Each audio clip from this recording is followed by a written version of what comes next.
Alright guys, sa mapagpalang araw sa inyong lahat, meron tayong isang news flash dito sa breaking news ni Rob Trip React.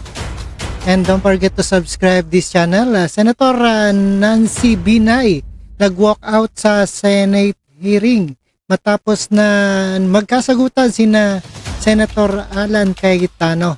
Nag-walk out itong si Senator Nancy Binay sa pagdinig ng Senate Committee on Accounts.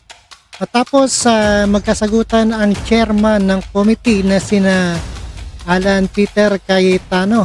Tinalakay ang pagdinig umano'y lumulubong pondo sa pagpapatayo ng bagong Senate building. Nauna na itinabiu ni Senate President Francis G. Escudero. And no other further ado, let's do watch guys. Alright, let's get. Napa-walkout sa pagdinig ng Senate Committee on Accounts ngayong hapon si Senator Nancy Binay matapos makasagutan ng chairman ng committee na si Senator Alan Peter Cayetano tungkol sa sinasabing dinagdagang pondo sa pagpapatayo ng new Senate building. Iginiit ni Binay na dating chairperson ng komite 21 billion pesos ang halaga ng proyekto, ngunit nauna nang sinabi ni Cayetano at Senate President Cheese Escudero na umabot na ito sa 23 billion pesos. Oh. Order.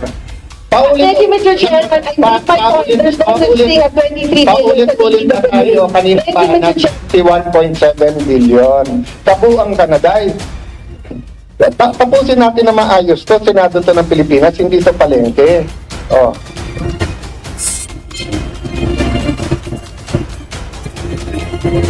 Una nang iniutos sa Senate President Escudero ang pag-review sa proyekto at pansamantalang ipatigil ang construction dahil lumagpas na ng 20 billion pesos ang nagagastos dito. Thank you so much sa panonood at pagkinig dito kay Rob Trip Reacts. And thank you so much. And God bless us all sa ating lahat. And peace out. Ayan, bawal mag-walk out.